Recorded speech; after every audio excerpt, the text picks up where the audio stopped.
And we're back. We're back for another episode of the walkthrough after a little break. Week off. Yeah, a week off. But have some games coming up this week. We won't have any game balls or Chick-fil-A Player of the Week, unfortunately. However, those will return next week. But getting right into things this week, we have a big one in terms of rivalry with Strom Thurmond and North Augusta.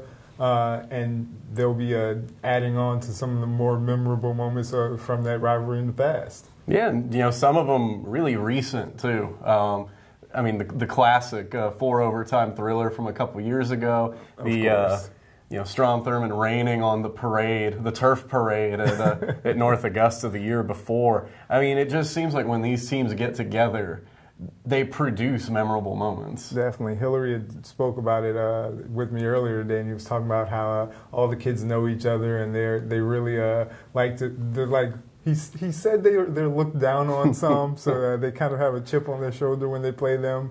They're fairly close.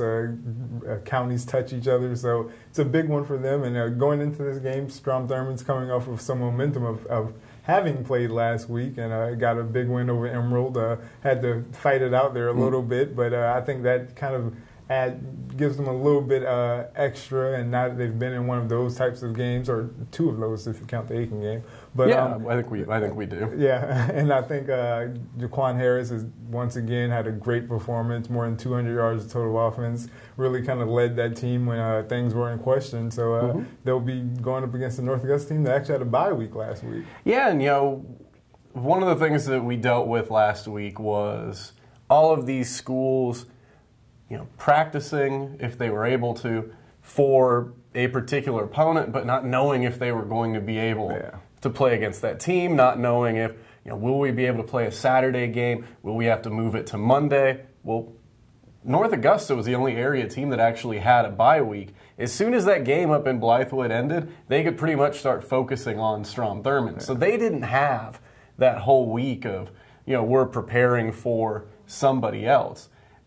Could that work in their favor? Or, you mentioned Thurmond just having come off of a game. Is that an issue where we won't see that rust there? So it's kind of two different schools of thought on that, because as we get more into these games, we've got a lot of teams that are playing for the first time in 3 weeks. So we'll see how much rust we're actually dealing with here. And in the case of both Thurmond and Midland Valley, how did getting a game in last week sort of affect, how crisp they are. Yeah, definitely. And Midland Valley's really going to have to be crisp because they're playing with what could be the best team in the area in Barnwell. It's a 4A against a 2A, but Barnwell is off to a great start and posed a lot of challenges for that Midland Valley team that's still searching for a win. Yeah, and it's a Barnwell team that we've seen that they can win in a variety of ways. They can do it spreading the ball out, throwing it, going single back.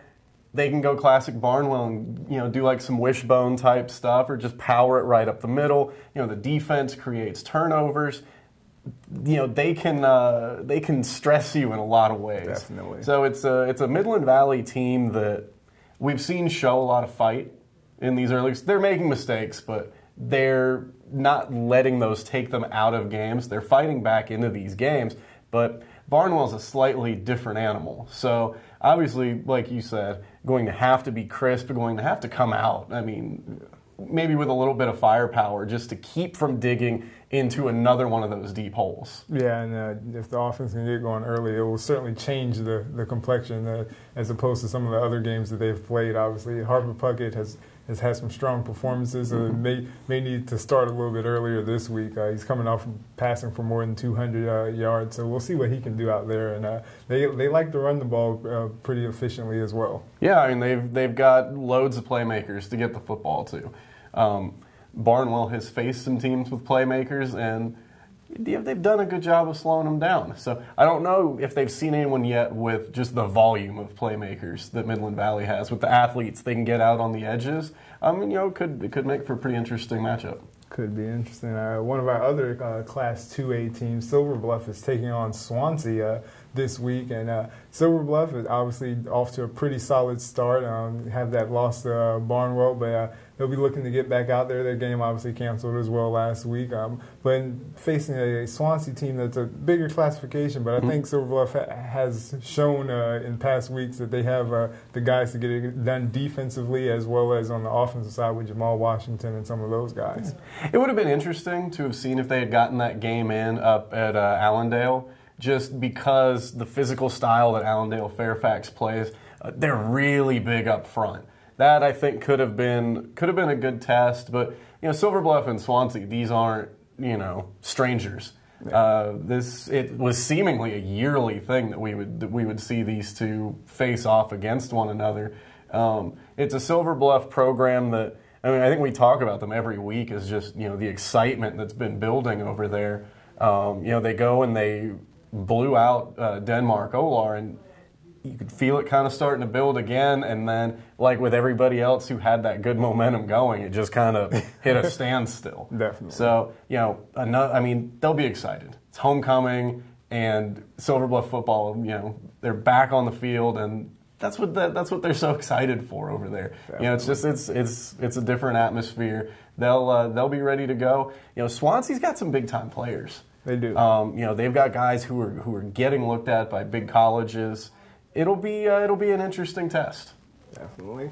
And Fox Creek, our final Class 2A school, they have a big game, and I have forgotten who Fox Creek is playing. Oh, they're heading to Crescent. Yes. What's even better about that one, though, is you were there for the game when they played last year. I was there last year, and but I hear it's going to be a little different this year. Crescent's doing some different things. Well, it's one of those things that happens when you get a new head coach a lot of times is, you change stylistically. So talking with Derek Quinn earlier, he said, they saw some spread looks from Crescent last year. That game was big play city. Yeah. Just, long gains back and forth a year ago when Fox Creek won by 20.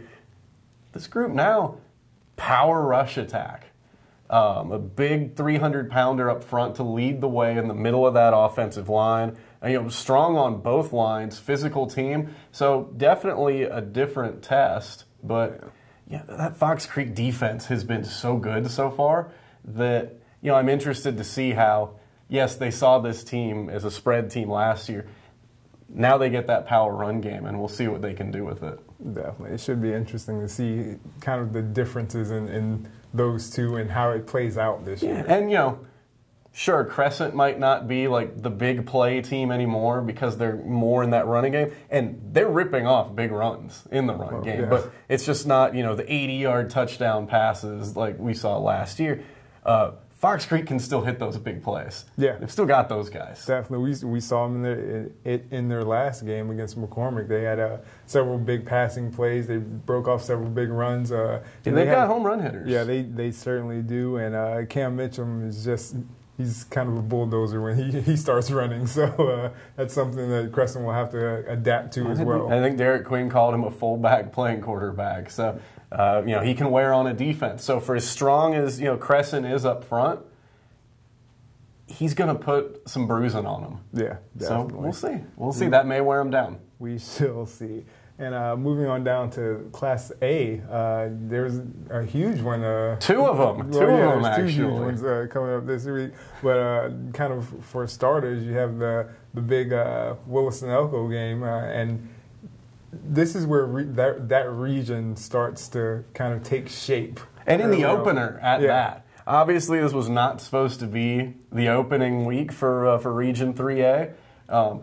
Actually, it was supposed to be far less exciting for the opening week. Those games get thrown aside. We'll handle those, in November. Yeah, the meaning of them will change. Right, but now those will be momentum games at that point. Yeah. We get to this point now where we're talking about the 4 region favorites are all playing just in 2 games, this far apart on a Friday night. Super exciting. Of course, we have to start with Willis-Elko because, the Blue Devils have run the region for so long. And Ridge Spring Minetta is supposed to be, a big-time challenger for that crown. Well, that's what they'll see this Friday night. It's a trip to the Ridge. It's, now this is a Ridge Spring Minetta team that has not played since the 31st. This will be the first game in 3 weeks. We'll talk about that with Wagner Sally. We'll talk about that with Blackville Hilda. Willis-Sunnelco played a couple weeks ago, that Allendale-Fairfax game. So maybe a little less rusty, but this is a Ridge Spring Monetta team that they were starting to build momentum. Got the big blowout win over Whitmire. Had a good week of practice getting ready for North. Then Friday rolls around, they don't have a game to play. So it's a matter of kind of maybe recapturing that energy for a couple days here. But you don't have to tell the kids anything extra leading up to a Ridge Spring Monetta Willis-Sunnelco game. This is going to be a hard-hitting, physical, just great football game. Yeah. And Ridge Spring Monetta over the years, especially, recently, this group they have now, having gone to a couple of upper state title games, they've played in so many big games. So is Willis-Sunnelco. Like, these guys don't need any extra instruction on this. It's show up and play the way that you guys always do. Definitely. It'll be a great game. Definitely. And another game that should be good, Wagner Sally, Blackville Hill. Be some hitting in that one, too. Definitely. And I'm sure Wagner Sally has learned over the years, don't overlook Blackville Hilda in looking to the Ridge Spring and Willistons of the region. So. Yeah, and it's a Blackville Hilda team that they're always athletic. You can, go ahead and just mark that down before you even look at the film. You know that they're going to have a ton of athletes on that team. And we're looking at a quarterback over there in Adonis Davis, a guy that I think we got to know better as a basketball player just because he was so good so young. Sophomore quarterback that is getting looks from, big Division I colleges and, led them on a late touchdown drive to beat Allendale-Fairfax 3 weeks ago in their most recent game. New coaching staff over there doing things a little different than they used to. And what was interesting, talking with Willie Fox earlier, he was telling me about the evolution of Blackville Hilda offenses in recent years. He said what they're doing now looks a lot like what Wagner Sally does. Wow. Wing T type stuff that he said when they look at that on film, it's, hey, no secrets there. They know what that kind of thing looks like. Yeah. So, again, we'll see who's more crisp out of the gate because it's two schools that haven't played in 3 weeks. That could be the key right there, is who gets off to that better start. Definitely. And short week there since several area schools are playing each other. So those are all the games for this week, actually. And I realized that we did not go over the rankings yet. But before we do that, Cal Dawson said he had all his picks ready. Here's where we find out if he will go over them on air. Hold on. Let me think of how to phrase this one. In the words of Nick Saban, I'm not going to, so quit asking. Well, moving right along to... Rest assured that by the time next week rolls around, I will still be atop that leaderboard. Well, I think there's going to be a lot of people picking the same teams. But and they can stay right behind me. That's my suspicion. But moving right along to the rankings, we can talk about them for a little bit since we bypassed them at the beginning, but I winged it a lot. So I would say live TV, but we're not live. But starting out in 4A, obviously North Augusta still receiving votes. Yeah, and this will be a thing, though, as we go through this, all of these schools and where they're at, it's the same as last week. Yeah, not a whole lot of shakeup, obviously, with most of the state being unable to play football. Yeah. So it really is just kind of a flip the page, everybody just stays in the same spot. But yeah, North Augusta right there receiving votes. I was glad to see that no one dropped them out entirely or that they fell from that after a tough loss at 5A Blythewood. Because we see in the early weeks, even when schools go and they play above a classification or they just, they take a loss, it's not that bad of a loss, they just disappear. Yeah. So fortunately, North Augusta still, I think, getting some credit for, a game where, and this will be a key against Strom Thurmond, is just cashing in when they have the opportunities. Yeah. Brian Thomas talked about, even before the Blythewood game, doing the little things right. And, they outgained Blythewood by a huge margin. Penalties, turnovers, they get one touchdown out of that whole thing and they lose a game 15-12. Those are the kind of things that they've especially got to fix to square off with a team like Thurmond. And a win there, who knows? We're looking at obviously North Augusta in the receiving votes there. We go down to Thurman, they're number 7 in 3A. I mean, we could see shake-up on either side depending on how the voters view this result. Yeah, definitely. The Rebels might get a little more respect in the poll if they were able to pull that one off. The Emerald win doesn't mean as much as it would have at the beginning of the year. Yeah. Things changed in the 3A poll. Let's just put it like that. Dylan's still at the top, though. But same, yeah. For all the things that change, some things stay the same, and that's all those unanimous number ones we have. Dylan, and then Abbeville down at Class 2A. Barnwell is still there. Number two. Still there at number 2. They'll get their cracks. It's almost like a no respect number 2. I mean, we'll see. We'll see how that goes. We'll see, and I mean they'll have some opportunities here coming up.